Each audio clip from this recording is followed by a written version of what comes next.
if there's one thing about the South African economy that you need to read, it only comes out every second month, and it is available everywhere, including on the South African Reserve Bank's website.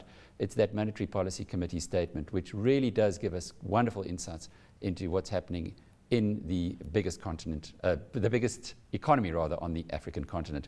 South Africa has declared an ambitious 4 trillion rand infrastructure program over the next 4 years. In a recording for tonight's political exchange, we asked Minister for Basic Education, Angie Motshekga, how she's ensuring that education gets its deserved share of the infrastructure rollout.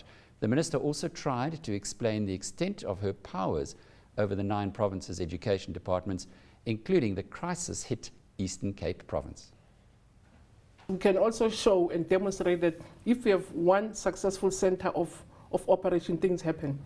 What would have happened when National Department realized that we're not making progress in the Eastern Cape? They earmarked money, which we call the ASIDI, to be used specifically for Eastern Cape and also for mud and dangerous structures. And because we had our own monies national, we're able to set up processes that have enabled us to make the necessary dent. The schools that were opening, for instance, from next week will be handing over at the rate of 1 school a week to different communities. Which provinces, Minister? It's in Eastern Cape. And simply because we had national resources, we didn't have to rely on the province to do things, to make things happen. But that is limited to mud structures, to basic sanitation. If, for instance, as a minister, there's a school without a roof in the Eastern Cape, there's nothing I can do about it because the budget goes through the province. All I can do is to say, MEC, please do something about it. And that's as far as I can go. I don't appoint MECs, they don't account to me.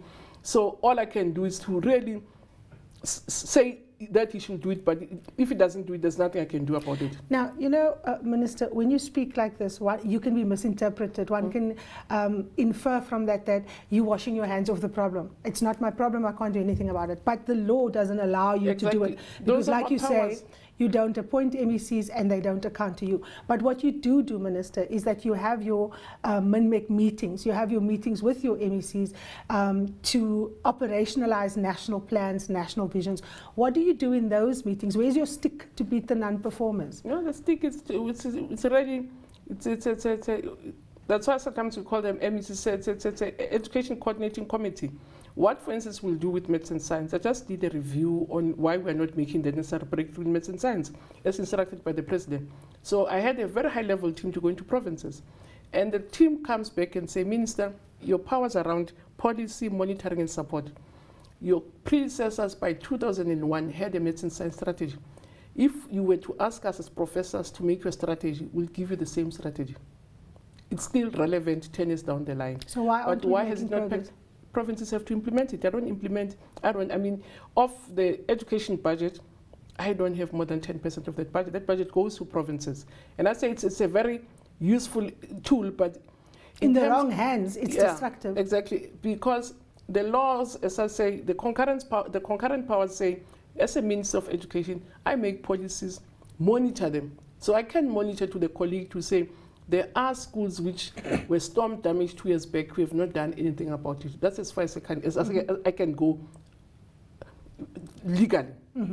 The budgets are with the provinces. By the time they go to provinces, the management of those resources lies with the provinces, with their treasuries, with a clear sphere of government. And that's why when we have to intervene in a province, it's a whole rigmarole. You have to go through Parliament, make a request that you want to go to Section 1B, NCOP has to approve or not approve to say, so because you can't, the Constitution says you can't intervene or interfere in another sphere of government. So if I'm going to say, if the MEC has a roof which was damaged, storm damage, I can't take his money. It's up to that MEC has full authority and powers and executive authority to instruct where the money goes. As a national minister, I make policies, monitor, and evaluate and support, but not implement. So the implementation still lies in provinces. We can only intervene when we have such a special funds. Like ASID is a special fund, that's only when I can work in provinces. And specifically for that project, but nothing more. There's been a big complaint that the South African quality of education has gone down. We do poorly in maths and science. Our children are functionally literate when they come out of school because of the constant changes in our curriculum. The whole question of only requiring 33% to pass. The idea that South Africa's education system on paper means very, very little. What do you say to those criticisms, Minister? No, and that's where I really find them completely uninformed. Because if they say they've gone down from here, were they any better before? We're moving from a very low base. The only difference that they now know that when we have to compete with the world, because before we never went to benchmark ourselves. And they now know that as a country, we don't perform quite well as compared to other countries, sometimes with the same economy. Even poorer countries do better than we do. Exactly, and that we now know. So they've not gone down. Instead, I mean, with the last Peel report that we had, we're actually making progress upwards from where we were when we started getting off into those benchmarks. You monitor our progress, we have an upward trend, but the problem, we're coming from a low base. And that's what the difference is. Let's take maths and science. Historically, black South African kids were not taught math and science because the idea was never for us to go to university. Teachers were taught to teach textbooks and not curriculum. Where have we moved since then, Minister? We've made great progress, Karim, if you have to really look at it. As I say, if you look at our assessments internationally, you look at where we were in 1999, look at where we are in 2011. We're making an upward move. The last results that came last year, we're saying we had the steepest growth and improvement in the team's test. So that the thing that I think upsets South Africans is that they now know that they've not been doing well. And as even when we make progress, we're making progress from a very low base. But we're making too slow progress, isn't it? We can do better, a lot better. We can do a lot better, but it will be quite, because as I say, the last teams, we made the steepest improvement. Compared to? We're comparing with ourselves, because that's what the benchmark is all about. It's not to compete with other people. It's to say, when I run with every people, what is my time? Mm-hmm. So you're timing yourself if you're making any progress. We're saying, in terms from where we come from, we've made the greatest leap of all the countries that were benchmarked with us. And that should be really encouraging to us to say, we now know that we're not doing well.